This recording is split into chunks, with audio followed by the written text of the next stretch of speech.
session, we are going to go through the problem statement of word sense disambiguation and uses of word sense disambiguation for Sinhala, which is my mother tongue, and existing solutions for other languages, and attempts so far on Sinhala for word sense disambiguation, our approach towards the problem, and the Sinhala word net, which is an integral part of our system, the system architecture on a high level, and the evaluation of our system, and the future work that we're going to do. So before going to this, I highly doubt that any of you know Sinhalese.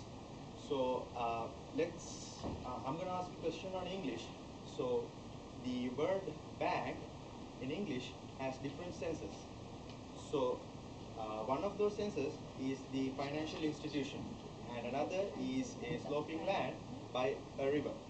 So when I say I went to the bank to deposit money, which sense out of those two am I talking about?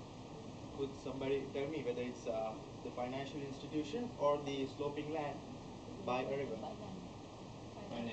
Yeah, so that's a very easy question, right?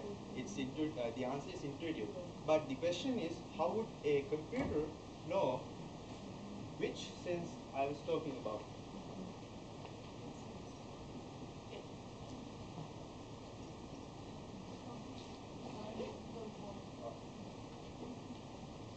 So all natural languages inherently have words that have different senses in different contexts. This is called polysemy. And identifying the implied sense of a polysemous word in a given context is called word sense disambiguation. It's an open problem in natural language processing. Nobody has found a rigorous solution, and Sinhala has a lot of polysemous words, but it doesn't have a word sense disambiguation tool. So here's an example. We have three contexts here, and we have multiple occurrences of these words in these three contexts. It's called moor, and these three contexts are basically translated to the dentist check the mouth, and in the second context it's basically translated to English, it's the herd of deer disappeared into the woods, and her face looks like the moon. So the same word moor, which is highlighted there, means mouth, deer, and face. So the problem for the computer is to understand out of the multiple senses of this word for a given context which sense should be used. It's trivial for humans, but it's not so easy task for computers. So if we have a word sense disambiguation tool, then we could accurately translate to and from Sinhala. At the moment, even Google Translator does not have accurate translation for Sinhala, and we can create proper search methodologies for internet surfing for Sinhala resources. We can have text summarization, better information retrieval systems, word processing and spell checking, content analysis, information extraction, text-to-speech translation. For all of these to become possibility, we have to have a word sense disambiguation tool. So I've highlighted some approaches of disambiguating for other languages like Hindi, German, and English. So what I want to highlight here is that there have been rule-based approaches as well as learning algorithms.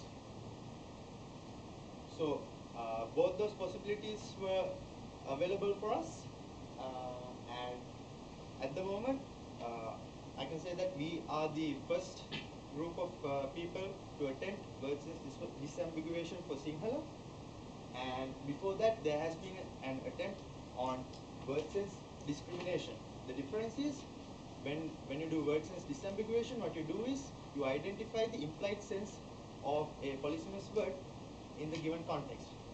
In word sense discrimination, what you do is you get the multiple occurrences of the polysemous words, and you identify which would have the similar meanings, but you wouldn't know what it means. And a problem with an approach to word sense disambiguation is that Sinhala does not have a large enough corpus so that uh, we cannot perform a learning algorithm on it because we do not have a big enough training data set. So we had to go with a rule-based approach, and I'm not gonna compare the complexities of languages, but Sinhalese is right up there with the very complex languages, and Sinhala also doesn't have a morphological processor, so that that we don't have a tool to identify a base form of a given word. So our approach is based on the Sinhala WordNet, about which I'm going to explain in a moment, and we used two important properties of human languages: one sense per collocation and one sense per discourse. One sense per collocation means multiple occurrences of a given polysemous word in a context are most likely to have the same sense.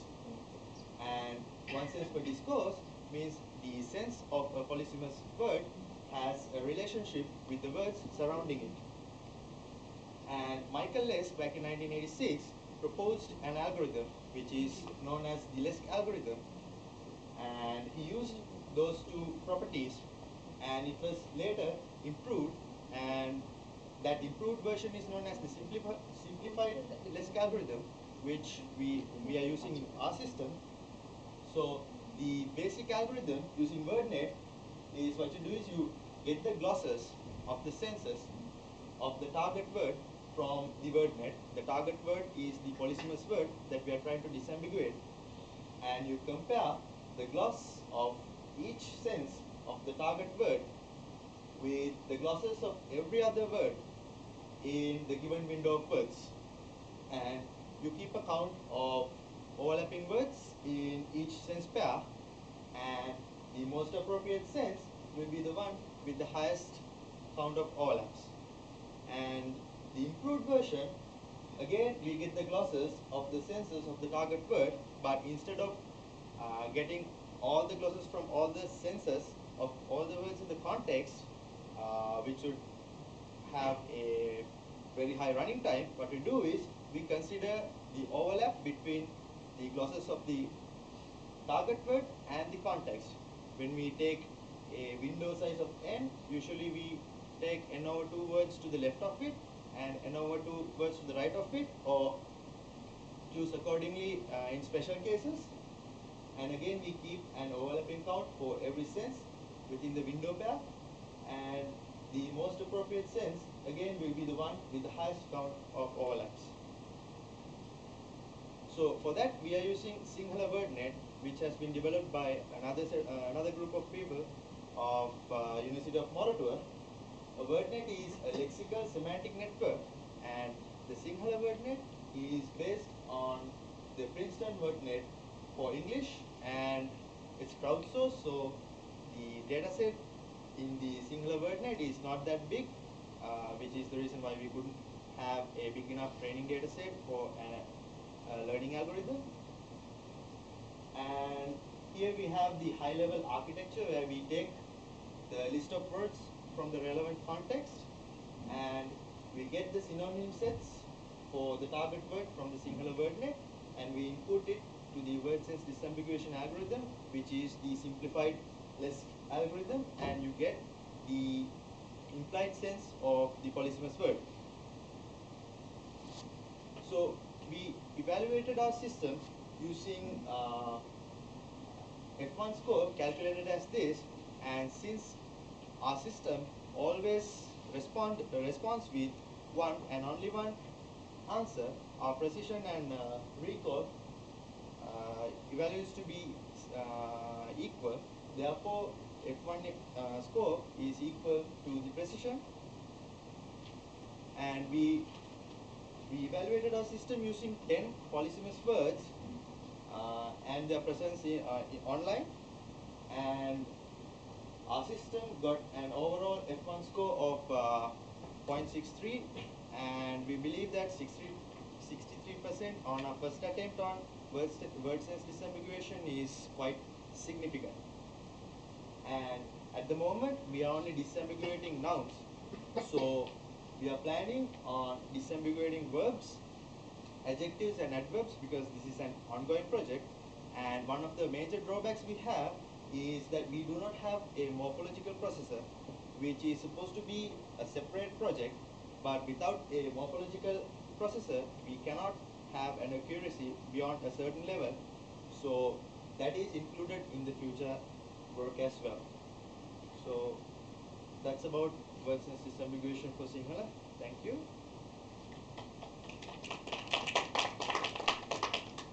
Thank you. Any questions from the floor?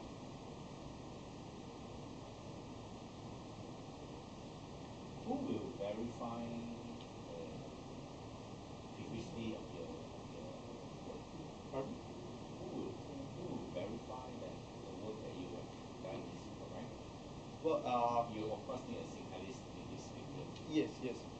We have taken advice, or rather, our system is checked by Professor Parnavitana. She is a linguistic specialist okay. in University of Colombo. So Sinhalese. yeah. So she hand tags the data, and we check whether the output that's given by our system is the same as what she has hand tagged. Okay. That's what you do. Do you ever get a situation where it will be either one of two words, like the sentence actually makes sense, Either way. like say the preposition?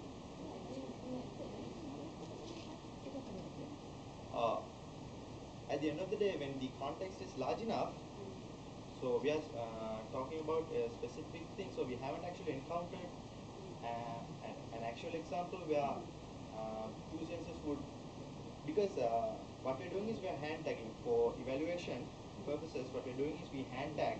So we are defining, okay, this in this context, this polysemous word has this sense, Yeah. and we're going to check whether the system returns the same sense or not. Oh, yes, yeah.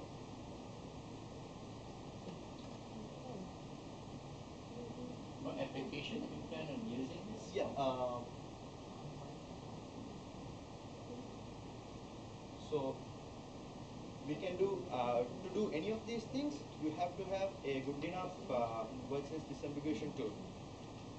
So you can't basically you can't do translation without word sense disambiguation. But no particular application as proof of concept. No, I don't know. So this was just daily usage, and then you can verify whether it has translated correctly or otherwise.